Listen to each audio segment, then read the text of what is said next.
Bien, nos es grato tener con nosotros, estar en compañía de un conocido abogado constitucionalista de la República Dominicana, el doctor Cristóbal Rodríguez. Muy buenas noches, doctor. Gracias por aceptar nuestra invitación. Buenas noches, don Miguel. Un placer estar aquí. Muy breve porque no hay necesidad de presentarlo, ¿no? Todo el mundo sabe que sus opiniones en materia constitucional son prácticamente cátedras y verdades que tienen que ser aceptadas.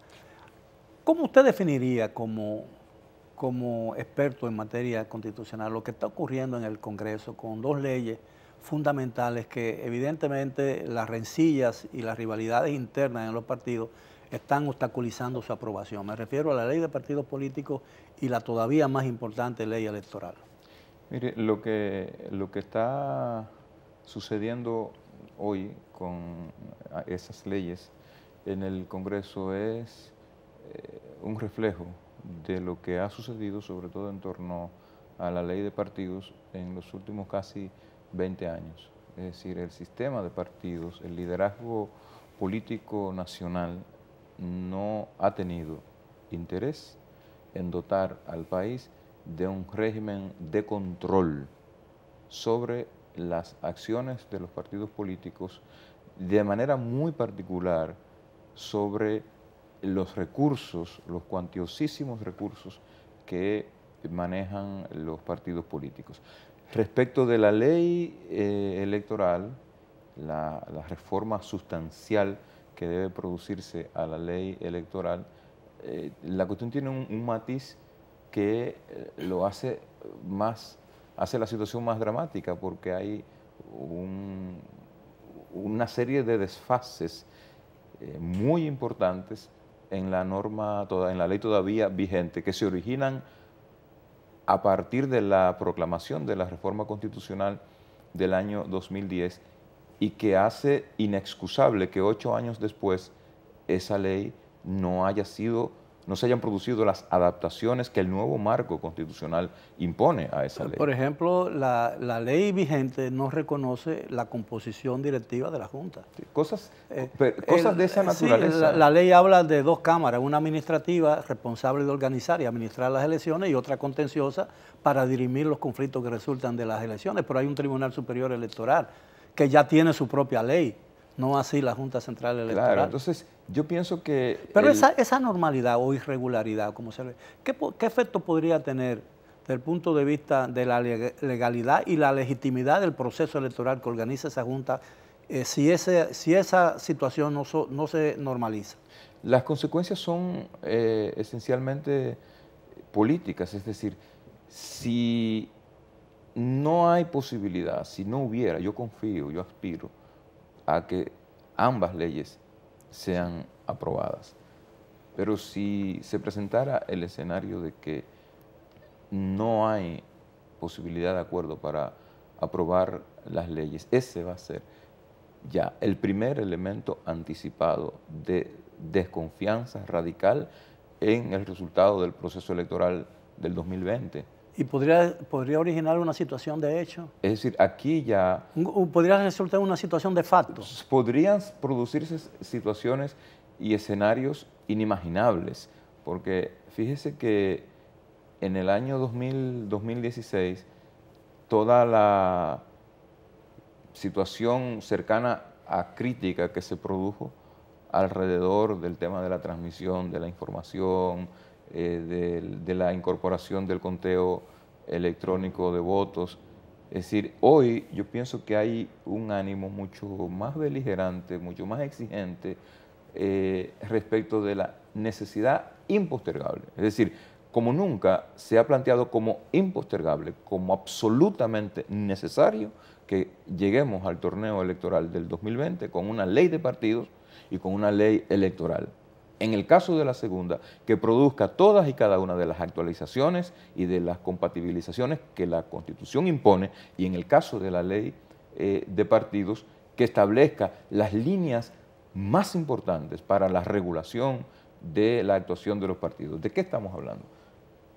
Del control del dinero en la campaña. Y el control del dinero en las campañas políticas, en las campañas electorales, tiene varias manifestaciones.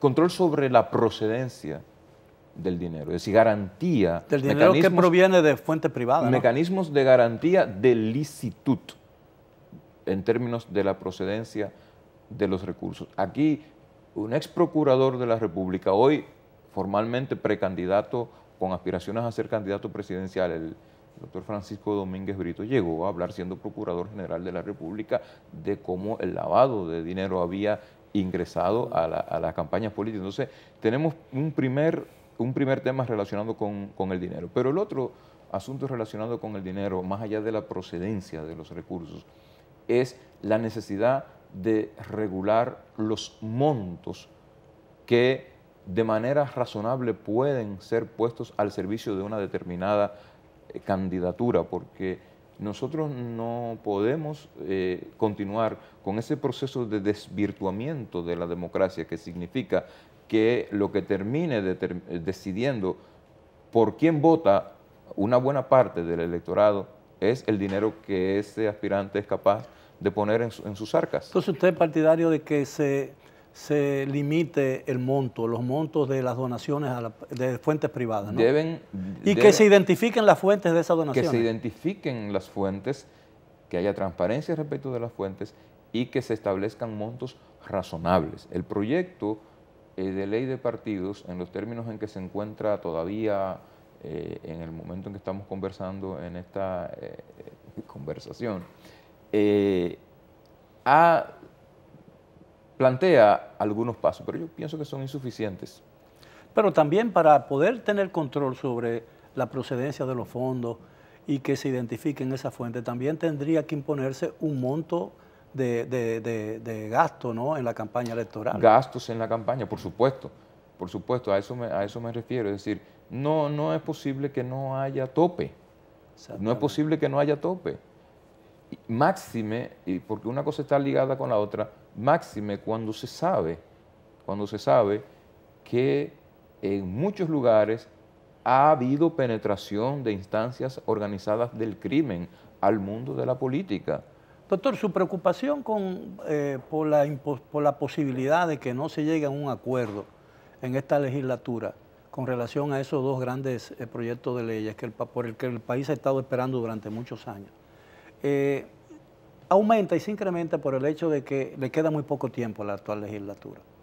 Y según tenemos entendido, si de no aprobarse, esas dos cosas esos dos proyectos de ley tenían que reintroducirse nuevamente. Habría que empezar de nuevo. Desde cero. En la legislatura, que estamos en junio, en la legislatura que se inicia el 16 de agosto.